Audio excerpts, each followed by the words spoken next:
Hi, bird. The bird's talking to me.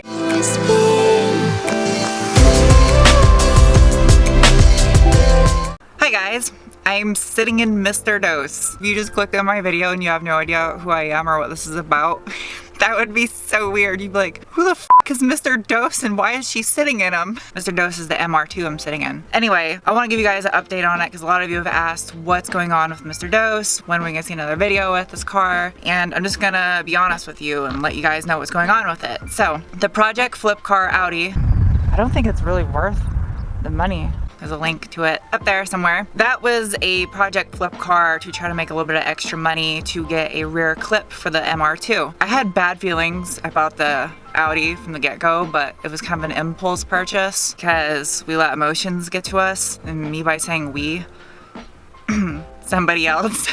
Heard that. The Audi was a flop. Car burns oil to the point where we can't sell it like that and have a conscience. We're going to a pick and pull junkyard today and we're gonna try to buy an engine for it because they're like 150 bucks at pick and pull. All right, you guys, so this is my plan. Mr. Dose is technically my boyfriend's project, but I've been doing the build on my channel. I want to do my own build, my own project car. The only way this is gonna happen is with hopes, dreams, unicorn farts, and rainbows, because I don't exactly have the money to go buy a project car, but I'm still gonna make it happen. I don't know how, but it's gonna happen. Actually, I do know how. The way this is gonna happen is with my Patreon account. I don't plug my Patreon much, but I do have one. The link is down below. And the project is gonna be funded by Patreon, and all proceeds are gonna go directly to the project. So the more people contribute, the faster and better the build is gonna be. And with your contributions, you're also gonna have the option to vote on the project. So the decisions that I make with the project, you guys will steer the build. And it's gonna be a GC8 Impreza Coupe rally project. Anyway, I'm really excited about it. I'm gonna try to find like a $500 to $1,000 car to build it off of. Obviously, I gotta make it low budget because I have 6 Patreon supporters right now. Actually, can I get 2 orders of hash browns? Yeah, that's what's up. So one of my subscribers wrote me on Facebook and told me that he grew up in Tucson and sent me the address of his house that he grew up on. Charlie and I are going to drive by the cul-de-sac where he grew up. So I'm gonna put it in the video so he can see what it looks like now. I don't know how many years later, but I just thought this would be kind of cool to do for a subscriber. So Gordon, this is for you.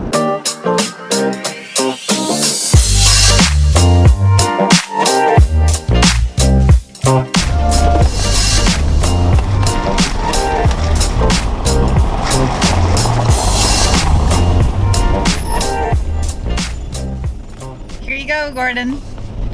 Here's the house that you grew up in. That's a nice house. Yeah. I like the landscaping. Looks like they've done a lot of work to it recently. Concrete. I don't know if it looks any different. The landscaping's nice. I'm guessing that's probably new, maybe. So we literally just walked up in here, first row, found a 1.8T. He's got a battery, jumped to the starter, and we're gonna do a compression test real quick. Ready? Yeah. 190, 185. We'll call that 185. 185. All right, let her rip, potato chip. 197. Yeah. Fire in the hole.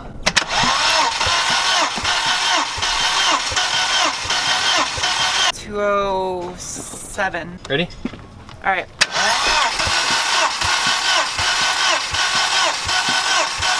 $187, almost 190. About the same as the front one. So 190 to 210. That's within 20 psi. So yeah, that's actually good. It's not super awesome, but it's good enough. Yeah. I'll be pissed if it burns oil. Charlie's parents' neighbor has a 97 Toyota Tacoma and her washer bottle is cracked on it. And I found a 4Runner and the washer bottle is perfect. So I'm gonna harvest the washer fluid reservoir off of it for her.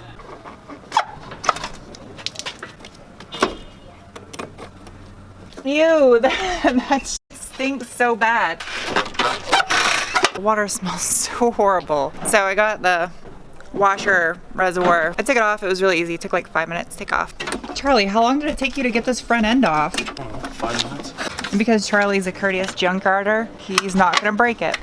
No, and I'm not gonna cut all the wires and screw somebody else out of something they need off of what is essentially like a pretty clean car. I decided to take a seat inside this early 90s Camry station wagon. It looked really comfortable. The front seats are gone and it's just a back bench seat. It's a pretty cool hangout and we're kind of waiting on the A-frame. Ooh, it's a G20T. Ooh, an Audi 90. This thing looks like it was in all right shape. That's too bad. This would be a cool car to turn into a rally project. Ooh, it's a little Impreza. Oh, poor thing. This is what I need, just in better shape. This is what I need, you guys. Subaru and Audi, right next to each other. Okay, so we got this big crane to pull the engine. It's going downhill. I know. But my end still has to clear this side of the car and go that way. So hang on. Okay. Yeah? Why is it sketchy? Look at the way the hook is.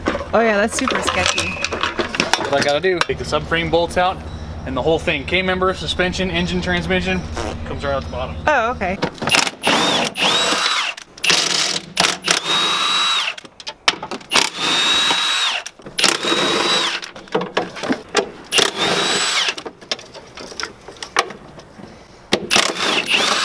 Ready? No.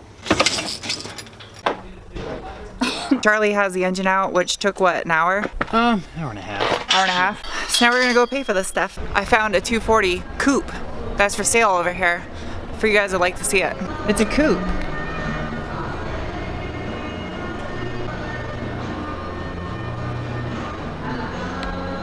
All right, we got the engine. So it was cheap. Oh, I thought it was 110. I guess it was 150. From turbo to oil pan with the alternator and the water pump and everything. And if it's bad, we can bring it back. I like going to the junkyard, and they got another Audi coming soon, and we still need a front bumper.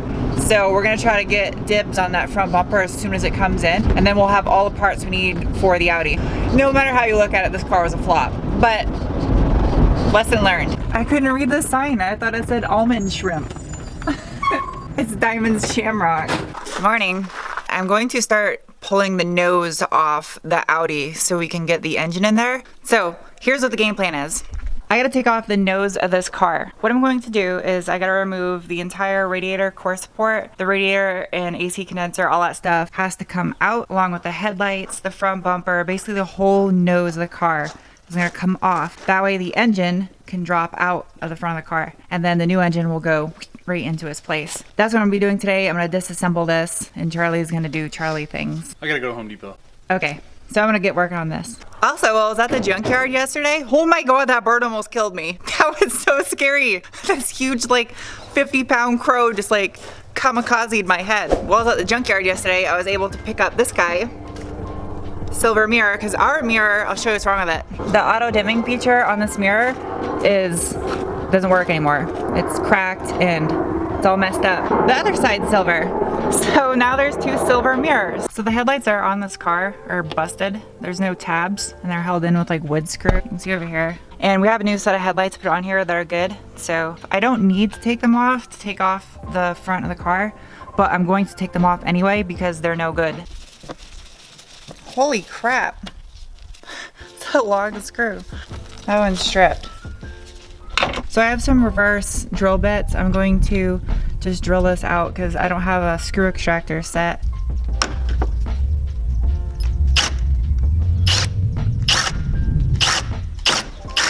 I drilled it out and it did free it up a little bit, but I just ended up using some needle nose vice grips and turning the rest of the screw out. The drill bit didn't quite work like I thought it would. Anyway, I got it out. That's all that matters. Now I'm gonna get this headlight out of here.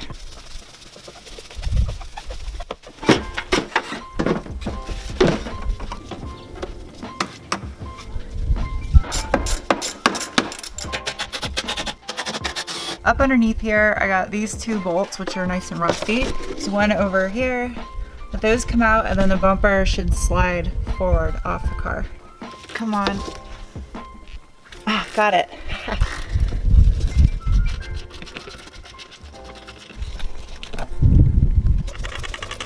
Okay, so take off this bumper.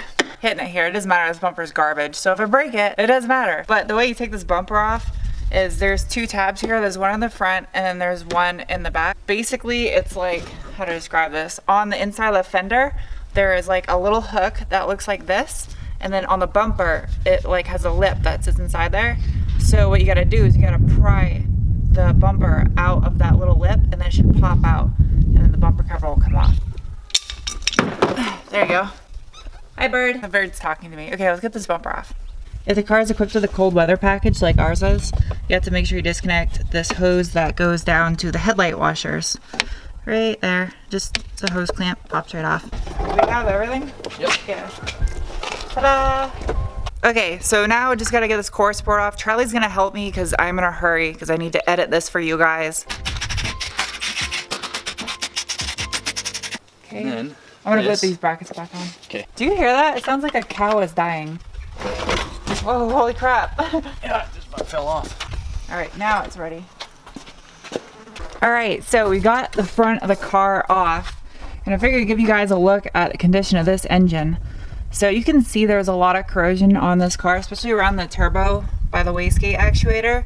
It's really corroded, and the intercooler piping was full of oil. We did do a compression check on here. I think the highest was 170 and the lowest was around like 160. Like closer to 150. Or closer to 150, yeah. Yeah. The compression on the Junkyard engine that we got for it is considerably higher than this one, so we're guessing that has a lot less miles. Plus the car was in fairly decent looking shape that we got it out of, so. It had a sticker on the windshield from a dealership. Like essentially this car is not for sale, talk to your sales advisor, yada yada. So I'm assuming somebody traded it into a dealership and it went to auction, and then the U-Pull yard bought it at auction. So there was probably nothing wrong with the car aside from being a 15-year-old Volkswagen. Now I'm gonna go edit this video for you guys. The next video you're gonna see on the Audi, as soon as we get the gasket set for this engine, we're going to replace the gaskets on it, put a new timing belt on it, and then we're gonna install the engine and hopefully start it up and drive it. So hope you guys enjoyed this video, and I will see you very soon with some more content. Bye.